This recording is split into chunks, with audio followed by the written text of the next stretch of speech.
Welcome to The Investor, a podcast where I, Joel Palafinkel, your host, dives deep into the minds of the world's most influential institutional investors. In each episode, we sit down with an investor to hear about their journeys and how global markets are driving capital allocation. So join us on this journey as we explore these insights. All right, so I am here with a multi-year friend. I was honored to have Amit go through our fund accelerator, the Sutton Capital Fund Accelerator, and it's just been amazing catching up with him recently and now getting him on the pod. He is one of the most real-time people that I've seen. It's like, hey, let's chat. And like we immediately chatted and we immediately got on the pod. So I think, in my experience, speed is one of the biggest things that's going to be driving success. And I just have seen Amit build his firm and also build trust and just be a great person. So I'm going to give a quick intro and then Amit's going to kind of kick this off with me. But Amit Garg, welcome to the show. He runs Tao Ventures. He's built his career in technology over the last 25 years in Silicon Valley. As a venture capitalist, he focuses on seed stage applied AI investments in digital health, automation, cars and robots, and enterprise. Some of his key successes are Oak Street Health, sold for $10.6 billion, Absi, which IPO'd for $2.1 billion, and then Nutonomy, which sold for $450 million. And finally, Misfit Wearables, which sold for $260 million. His operational background is in product and analytics at his own startup. And at Google, he joined pre-IPO and learned through hypergrowth. So, Amit, just so many wins and just so much to learn from you. And thank you for, giving me your time and popping on the show and catching up.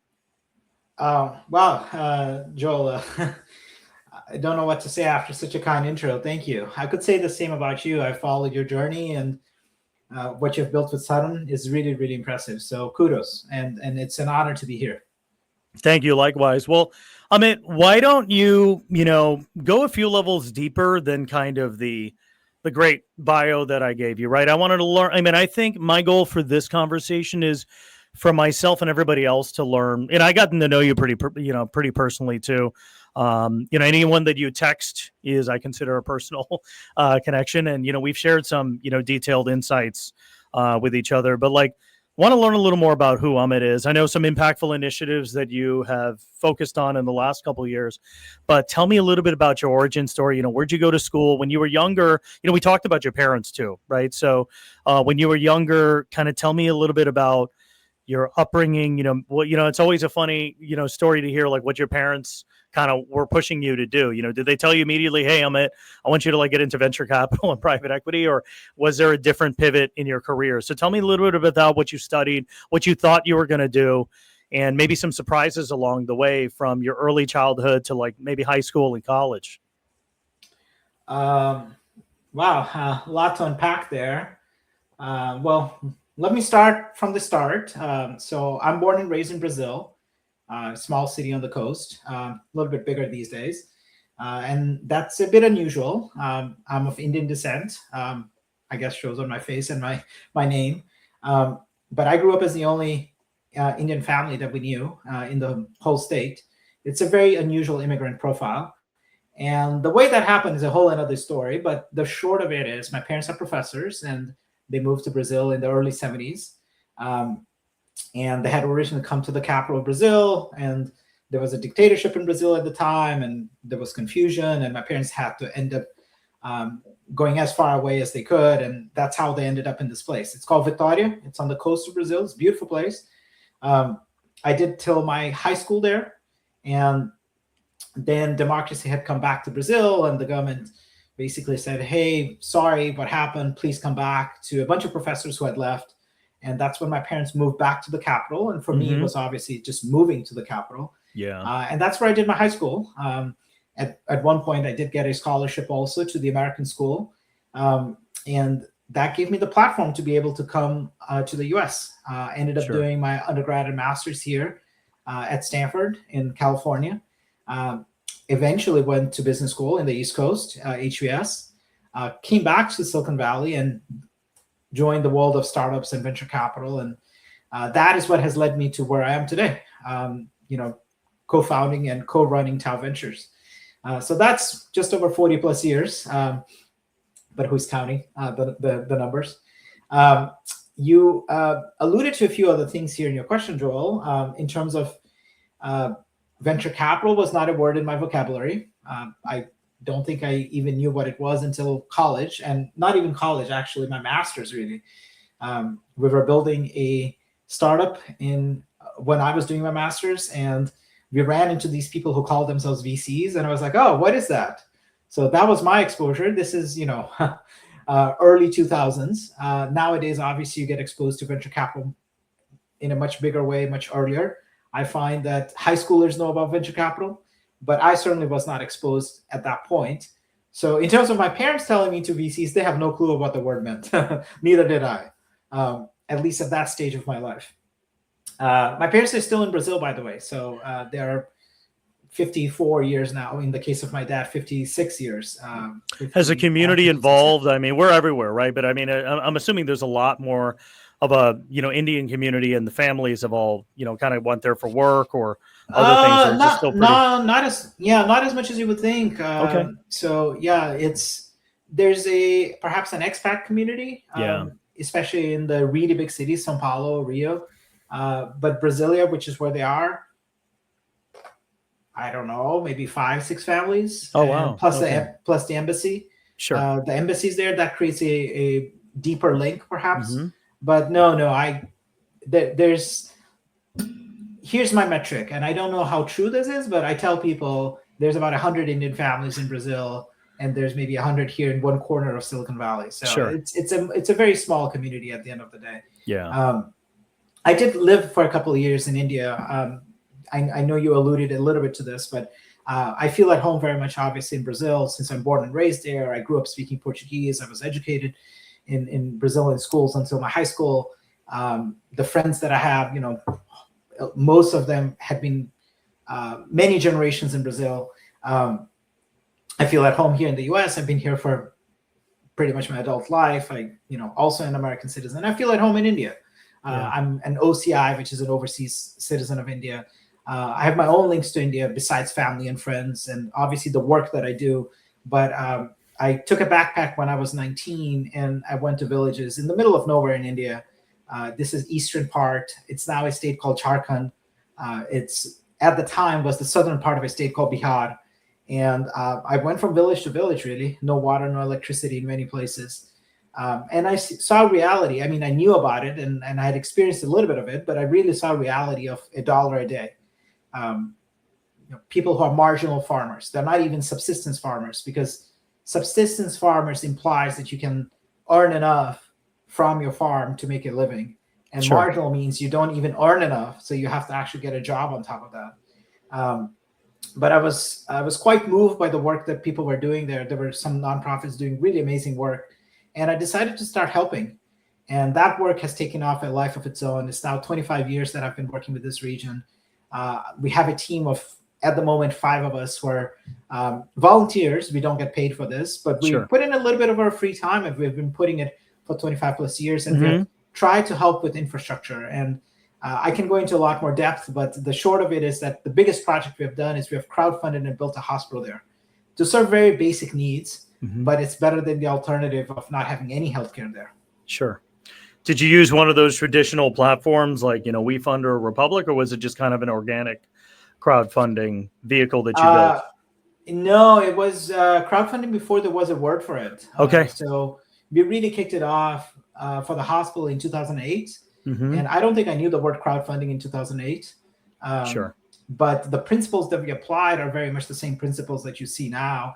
We didn't use any single platform, but we obviously used social media to our advantage. And we were very fortunate to find some really great partners. We found a partner in Seattle called Construction for Change. They've been incredible. Big shout out to them. We found a partner here in the Bay Area, Silicon Valley, called One World Children's Fund. Also really incredible to us. And this is one thing that we did that I think you also do at Sudden Capital is you're not recreating the wheel, you're connecting. You're connecting different spokes. You're the hub of many different spokes. And that's how we did it. We found some really good folks, and we found ways to work with them so that if everybody adds a little bit and you channel those energies, you can really focus it. Sure. It's kind of like a laser, right? Like a laser is, you take photons of light, and the photons, you can channel them, and then suddenly you get a beam, a very strong beam. That's what we did here at Hospital for Hope also. And for anybody interested in learning more, the website is hospitalforhope.org. And we've spoken about this at TEDS and at the World Economic Forum, and there's 350,000 followers on Facebook. So there's a lot about the story online that people can learn from. Sure. And just backing up to your career. So it sounds like you went to Silicon Valley. Looks like you worked at Google for some time, and then you also launched your own company as well, right? Correct. There's a few years in between, but that is correct. Okay. So what were some of the biggest things that you learned from Google? And, what are things that you think have kind of evolved when you were there? Well, I joined Google at a very different time and company than what it is today. I joined specifically in 2004 when it was still a private company. And I got to see an IPO at the age of 21, which 22. No, I was still 21. Which is a very unusual thing to go through, right? You see a company, you see an IPO, your first job, and then you see that company grow massively. I think there were less than 2,000 people when I was there. By the time I left 4 years later, there were 25,000. So it's very rare to have that kind of journey. I think it happens once, maybe twice in your life, if you're lucky. And the learnings that I got from seeing that kind of growth are just, there's no price to it. I got to work with some folks who have gone on to do amazing things and continue doing amazing things. I got to see how to hyperscale a company. I got to see how you diversify a business model. I got to see how you try an idea, and if it doesn't work, you pivot. And Google had obviously the luxury of having a business model that was really successful. So you could try out many ideas. And all of that ends up serving me quite well for everything I've done, in the rest of my career since then. Whether it is as a founder of a startup, whether it's as a founder of a nonprofit, whether it's as a founder of a fund, a venture capital fund. And let me emphasize the word co-founder. I think there's a proverb, right? If you want to go fast, since you were talking about speed, Joel, you go alone. Yeah. If you want to go far, you go with others. So I really would like to go far, and I go with others. Now, I try to bring in speed to that too, but the going far, I think, is the more important one. And sometimes the others can help propel you to get that speed as well. So it's a win-win, right? Absolutely. Everything that I've done, I deserve partial credit, honestly. You talked about these companies that have been successes, partial credit. You talk about the fund, you talk about the hospital, you talk about startup, partial credit. In some cases, it's not even partial credit, it's minimal credit. Because you always do it with others. And I think that's what makes humans who we are, right? Like, it's the capacity to collaborate and cooperate so that 1 + 1 becomes 11. So I see a little bit of a playbook formulating for just building a company. I think it always starts with team, but what has kind of worked with you in terms of just going from 0 to 1, right? I mean, even, a lot of people don't know this, but a fund is essentially another startup, right? You need a website, you need to do marketing, you got to build a team around you. So you're essentially building a new company. So what's been kind of the playbook that you've been using to launch the hospital, to launch the startup that you started, even the fund? What's kind of been your strategy and framework that other people can take away with it?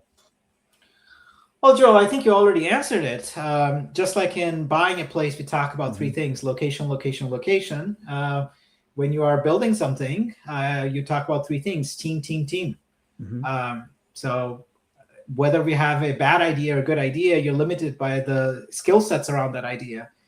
In fact, I do the same thing when I'm investing in startups. Is a good team with a great team with a good idea versus a good team with a great idea, I'll always take the first one because the great team will figure it out. And the playbook here is a very simple playbook, actually.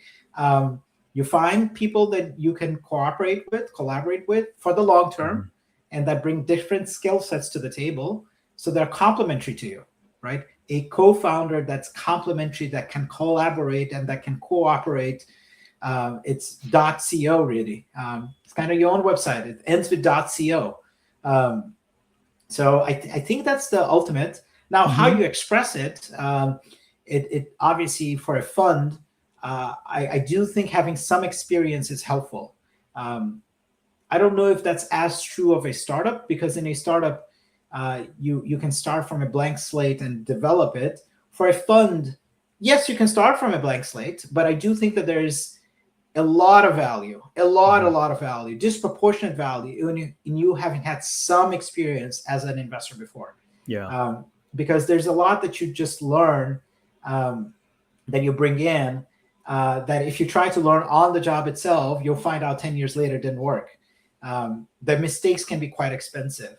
So I co-founded Tao almost 10 years in the industry, having worked at 2 different VC funds and having been a founder. And once again, I'm not saying that's the only way to do it, but having worked at a very large fund, having worked at a smaller early stage fund, and having been a founder and having been an operator at a company that grew a lot, Google, all of these set of experiences helped me build Tao, co-build in a better way. And I do think there's something to be said about doing that for a fund, because you don't even know necessarily like what an LPA is and what, American waterfall versus European waterfall is, and what pro rata means, and how do you see the cycle of a company to go from a seed all the way to an exit, and how do you actually make sure that you as a fund also get to participate in the upside, including at the exit. So for us, Sanjay, my co-founder, and I, we really want to see the whole cycle, the 10 years before we started the fund. I think also, working at a couple bigger institutions or even smaller ones too, I think there's pros and cons, right? So if you work at a big institution, you get the rigor. The larger teams have, sometimes they have 2 separate teams, right? They have an execution team, and then they have kind of the sourcing and screening team, the kind of the diligence team. So I've seen some larger platforms have them, and they have multiple investment teams based on the industry and sector. And a lot of times you can get caught up in, being a small fish in like a big pond, versus if you're at a smaller early stage fund, like your voice actually carries weight and you could actually probably move the needle with your insights. So I think some of those professional experiences, carry some discipline, like, and a little more rigor that you could probably bring into your firm that you're starting as best practices, where if you're just kind of starting from a founder launching a fund, there's probably a community of other founders that have been angels and they've kind of done small pilot funds, and then they kind of graduate to fund 1. But you're kind of figuring it out with trial and error. And sometimes as an institutional investor, there's some things that you can try out and some things that you can't, right? Absolutely true. And for better or for worse, you kind of did my marketing here. I did both. I did a big fund and a small fund before starting, my own fund. Yeah. So I got to see, I think, things from both angles. But you're absolutely right. We got trained at Norwest. Both Sanjay and I met at Norwest Ventures. It's a big fund. Today it's like 13 billion under management. When we were there, it was Fund 11. It was 1.2 billion. Still a big fund. We were among the very first associates that they hired, and Sanjay and I shared an office, did deals together, and got trained under some really good folks. I'm going to give a shout out here to Sergio Monsalve, Jeff Crow, Tim Chang, Josh Goldman.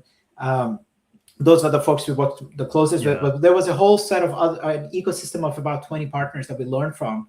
Obviously, Pramod Haq, who is the head of the fund, who at the time was the head of the fund. Seeing the rigor here was really helpful. So we carry a lot of those practices here into Tao Ventures, like the practice of writing deal memos. We write deal memos for every deal that we end up doing, and for around 4 times more deals that we don't do.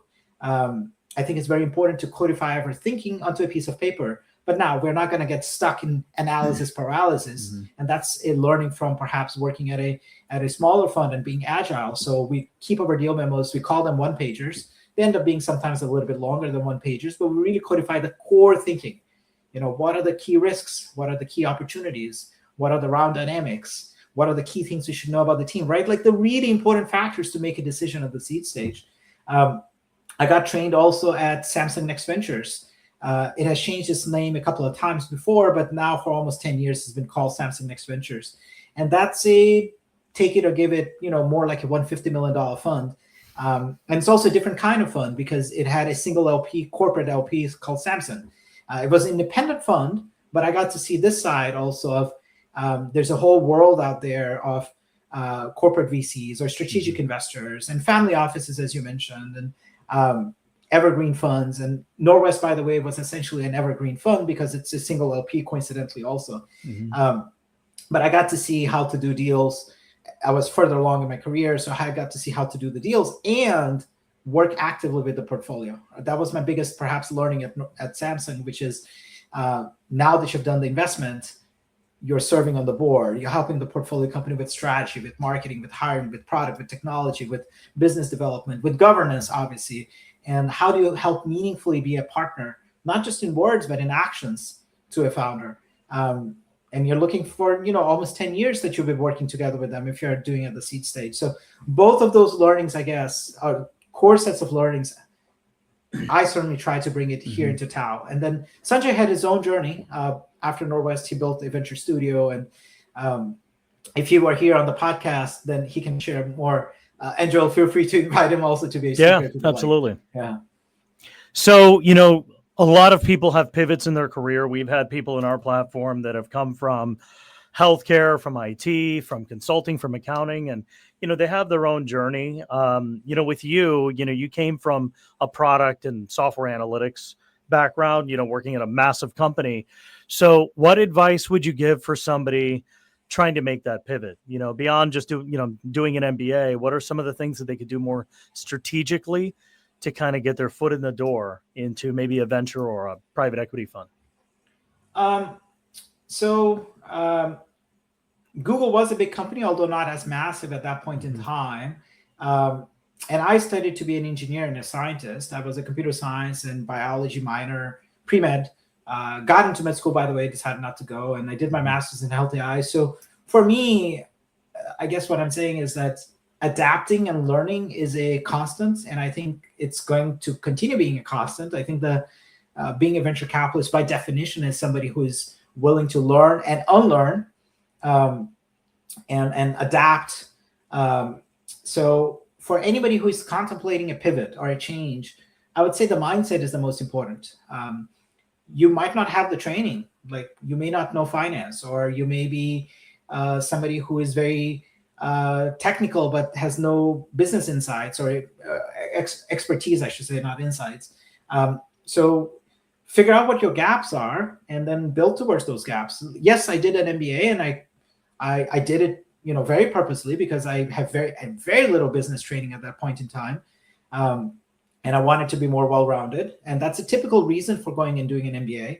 But that's not the only reason or the only path. I've come across folks who were very business-minded, but didn't have as much of a technical background. And I suggested to them, many of them, that go do a master's in a technical field like MSX at Northwestern, or there's AI masters now, or depending on what you're investing in, right? Like I've met people who are passionate about clean tech and they don't have the credentials necessary for clean tech. And I say, well, how can you position yourself to have that? Do you go work at a startup or a corporate, or you get an academic degree? They're all paths available to you. Yeah. The pivot is not the getting a degree is not the only way to pivot. But if you don't have the mindset to be able to adapt and evolve, it's not going to go anywhere. So that's the number one thing that I think all of us need to work upon. Yeah. Let's talk about the mindset. So what should people kind of maybe transform in their mindset to kind of think about pivoting, and how can they, I would say, a lot of people, what they do is they act like a VC already when they're not a VC, right? They are in the practice of sourcing and screening deals and providing value to a relevant fund manager. Like if you're looking at pivoting into a healthcare VC, you source and screen a bunch of healthcare deals, and maybe there's a VC that's hiring, and you tailor it to that. So do you think that is kind of something that could help as well? And then what are some other things that people should do with their mindset, to kind of get in the kind of the right mindset to kind of already hopefully manifest getting into the space? Sure. And I appreciate you bringing healthcare because that's what I focus on. I do digital health, so software companies in healthcare. I'm not doing med devices or therapeutics. Those are obviously super important areas, but it's not what I do. And I think you alluded to a lot already, Joel, which is connect with people who are doing the kind of work that you want to be doing. And I think we are, people say you are what you eat, your five closest friends eat, right? I think that's true also for professional growth. You are what your five closest contacts are thinking. So surround yourself with folks who are doing the kind of work that you would like to be doing, learn from them, help them, pay it forward, all the things you already mentioned. Most specifically, I say, figure out how do you position yourself to where you want to get to. Let's say you have a lot of investment experience, but you don't have healthcare experience. Well, then maybe that's the answer, right? Like start working with some healthcare founders, maybe become part-time with them, maybe even full-time for a bit, but get that experience, the visceral experience of working with healthcare. And healthcare, I think, is one of those areas where there's no shortcuts. The business of healthcare is extremely complex in this country. The technology is not the barrier, really. It's understanding the misaligned incentives. It's understanding what payers, providers, and pharma are doing. It's understanding what the hell PBMs are. It's understanding how do you get a go-to-market that is sensible, and how do you overcome the 9 to 18 month sales cycle typically in some of the larger players. How does policy interact? All the P's of healthcare, by the way, in case you notice the pattern, right? Payers, providers, pharma, policymakers, patients, et cetera, PBMs, profits. There's a whole bunch of P's in healthcare. That's a framework. But I would say there's also something to say about reading and writing. When you read, you learn, obviously. So I make it a point to always keep reading so that I keep my mind fresh with everything that's happening, but also with the act of maybe teaching, right? Like speaking in a podcast in my mind is me sharing with others. And in the process of me sharing, I'm also learning. When you teach somebody, you also learn. So speaking at panels, or maybe writing, or maybe organizing events and being, in that way, keeping your brain sharp. Yeah. There's something to set up. Hello, Joel? Yep, I'm here. Oh, I thought I lost you there for a second. No, you're good. Okay, awesome. Yep. So reading, writing, and speaking at panels, hosting events. Yep. Yes, or joining events, and these are not mutually exclusive. And obviously working with founders, working with VCs in many different capacities. You could be sourcing diligence, you could be sourcing companies, you could be helping with diligence, you could be inviting the founders to finding out what their needs are, and inviting yourself and them to help with those needs. One big thing for early stage founders is customers. How do I get my first customer? How do I get my second and my third customer? Sure, help them. I think the best VCs, by the way, especially the early stage VCs, are those that are cooperative. There is an image, perhaps in the larger media, that VCs are sharp-elbowed and inaccessible in an ivory tower. And that may be true of some. And that may be true especially of late stage. But I think that the early stage especially is, let's actually do it together. Like in a seed financing, it's not rarely a single VC will take up the whole round. In fact, most of the time it's going to be a syndicate.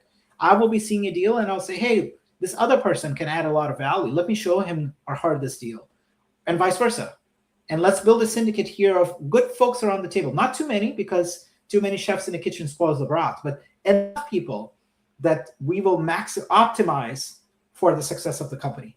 And same thing for founders, right? Like when founders are building teams, and then founders are collecting with deciding what kind of investors to bring on board. You're thinking about, this person can help me with this especially. This person can help me with this especially. Yes, we can all help with different things, but let's optimize as much as possible. Last myth that I would like to share is, people think that founders are, guns blazing, falling down from a cliff, and same for VCs, right? We're risk takers. I actually think they're the opposite. We're risk minimizers. We're trying to see what is the biggest possible leap I can take with the smallest amount of risk. Sure.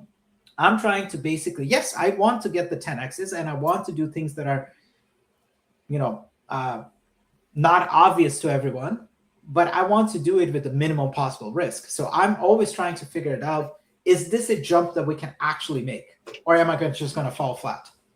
Sure. When it comes to spotting unicorns, sourcing, screening, what's some advice that you would give to people that are, probably already working in VC or looking to get into VC?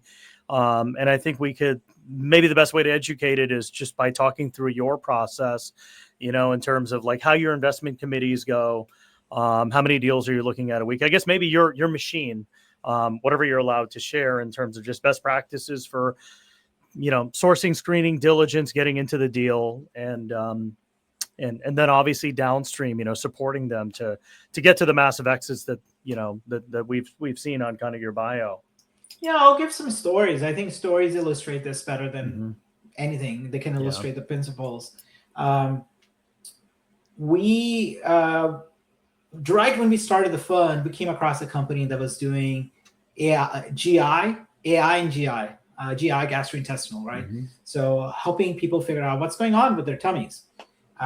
We liked the proposition. We didn't quite get there in that company, but that sparked an idea, which is this space is stale. It needs, improvement. A lot of areas need improvement, but this space specifically, there's a lot more to be done. So we decided to start mapping the space, and we looked at another company, and we didn't get there. But then we found a third one, and the third one was actually an introduction from another venture capitalist. He said, "Hey, I'm looking at this deal. Why don't you take a look at it with me?" And that one, immediately, once we looked at it, we were like, "Oh wow, this founder is really impressive." His name is Jonathan Ng, by the way. He has an incredible story, but I'll highlight one thing is that at the time, he had collected, I think, 20,000 videos from 40 hospitals to train his algorithm. And we're talking about a seed stage company, right? The level of hustle you need to get hospitals to give you data so you can train your algorithm as a seed stage company is really impressive. So we leaned into the diligence, and we talked to experts, and the experts told us, "Yeah, sounds great, but it's not going to work."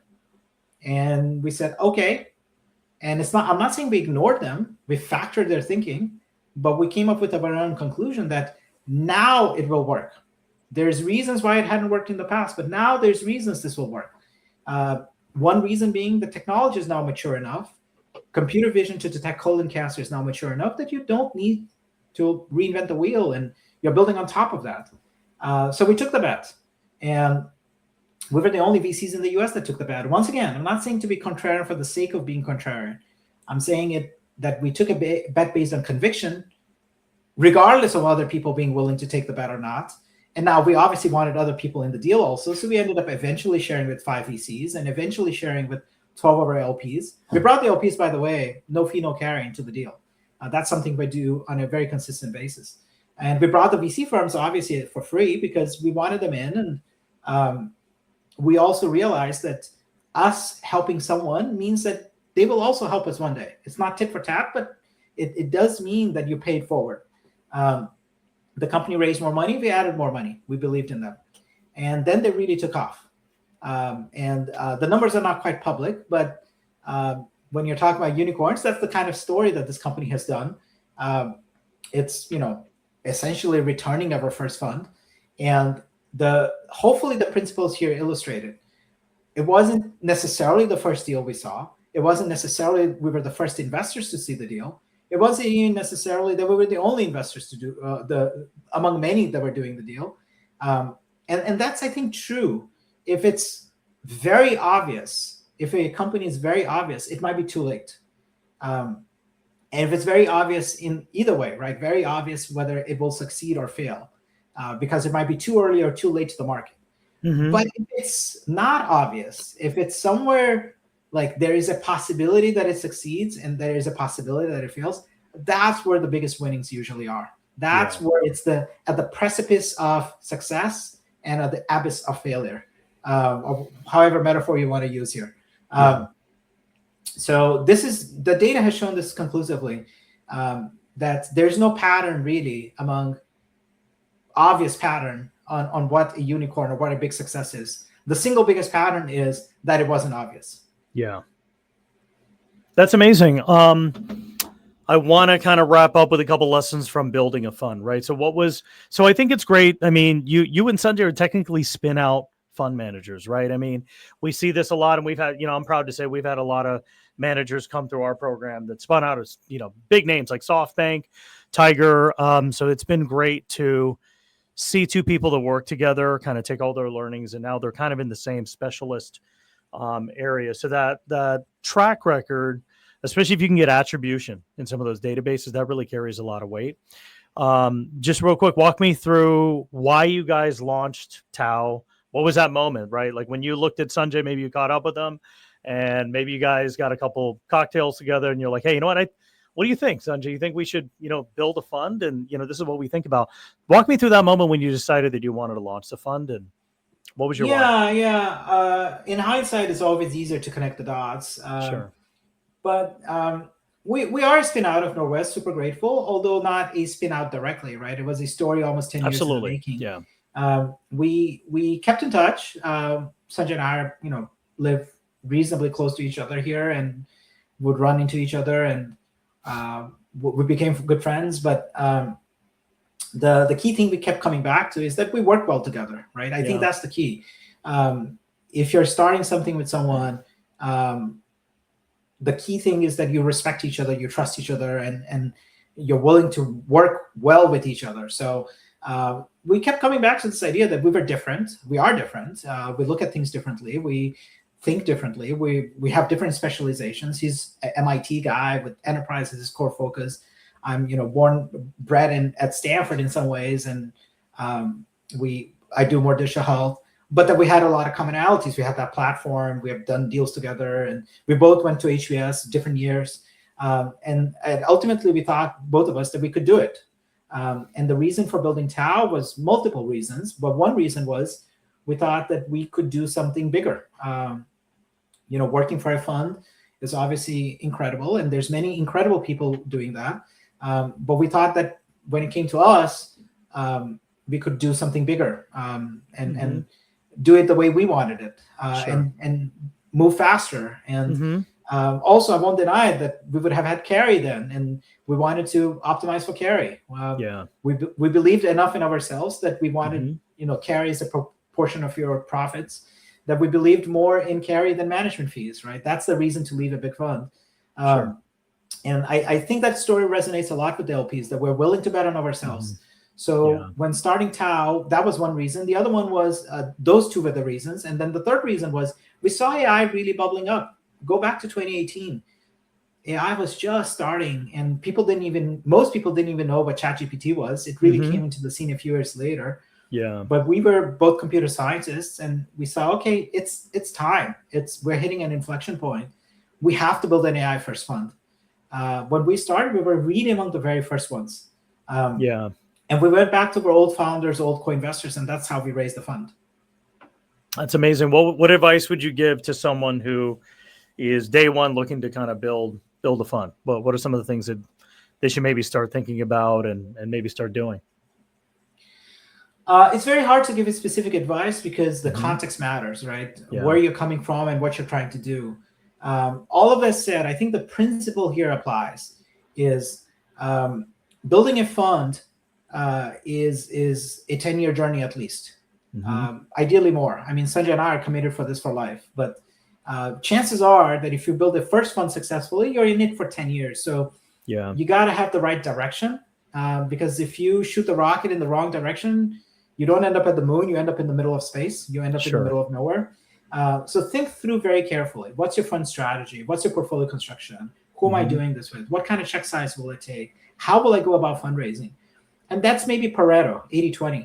80% is maybe that thesis, and then 20% is serendipity. Be open to changing, be open to pivoting, be open for things that will happen that you haven't thought of. We started fundraising, and very shortly thereafter, this COVID thing happened. We didn't plan or predict that, to be honest. We planned and predicted for the unplanned. So we adapted also. So I think there's something to be said also, as especially starting a first fund, is be prepared for the unexpected. Very much so. Your first close may not happen as you expected with the anchor that you expected. In our case, by the way, we did not have an anchor for our first close. We ended up crowdfunding it, in quotes, because we found a lot of really good folks who believed in us, and we decided not to focus on institutionals. That's a common strategy for a first fund. Mhm. But that ended up being our strategy also.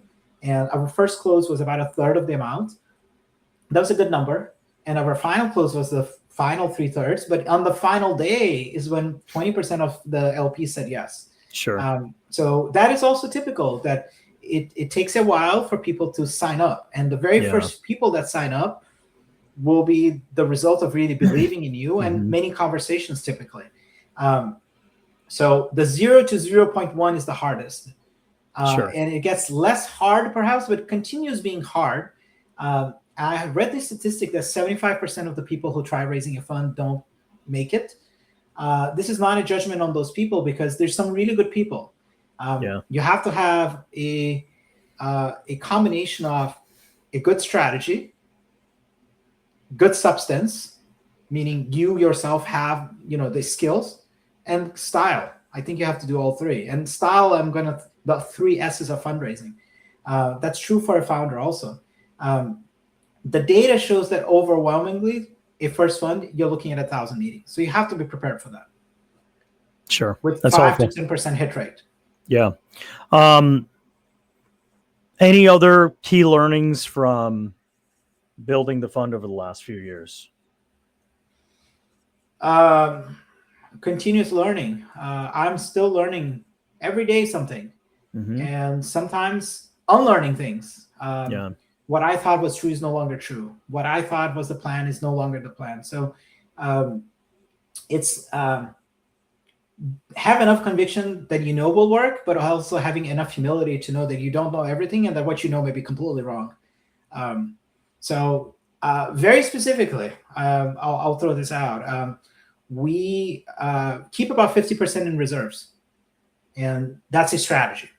And that's because we want to not only find a good company, but increase the amount that we put into those companies.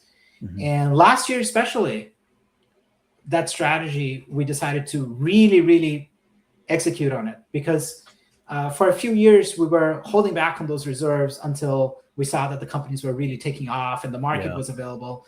So we ended up, almost 50% of our capital went into 20% of our companies.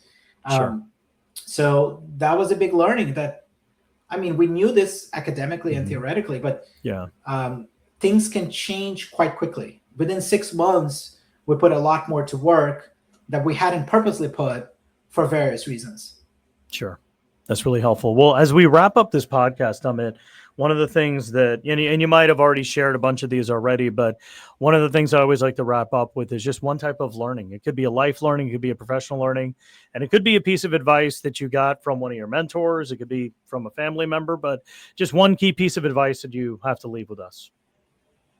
I've worked for many years at Samsung with Brendan Kim. He's been a great mentor, continues being a great mentor. He was a co-founder of Altos, and keep in touch. And I think one learning that I had with Brendan is he is incredible about thinking through all the different scenarios. What you are right now here, but think about all the possibilities in the future of everything that could possibly happen, right? Sure. And what the different alignments and what the different interests of different people will be at that point in time.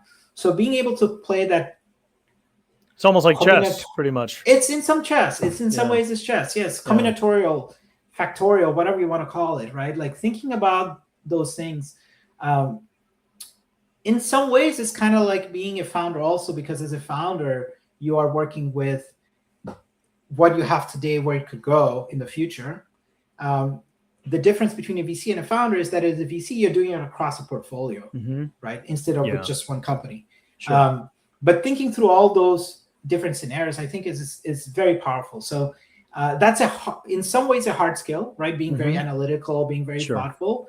But that also requires a high EQ. And I'm not claiming to be perfect on both, by the way, please. Yeah. I'm always learning, but I try to exercise both. It's like, let me think through the numerical possibilities, but let me think through all the emotional possibilities of what present could become into the future. Sure. Absolutely. Well, hey, Amit, really appreciate all that you do for the community. Really appreciate you coming on. And I feel like I've learned 40 years of knowledge in 45 minutes. So thank you for simplifying it and sharing all your learnings with us. You're too kind. Really appreciate it. Thank you to everybody who joined today or watching it later. If you want to learn more about us, taoventures.com. If you want to join our events, there's a subscription to the newsletter there. We're happy to have many people come and join our events. If you are a VC looking to collaborate, just connect with us. If you're a founder looking for ways in which we may be able to help you, we try to do over justice to everybody who sends us a note. We are not able to get back to everyone, but whatever you send, we'll certainly take a look. Great. Well, thank you so much, Amit, and everybody else. Have an amazing day. Thank you, Joel. All right. Take care.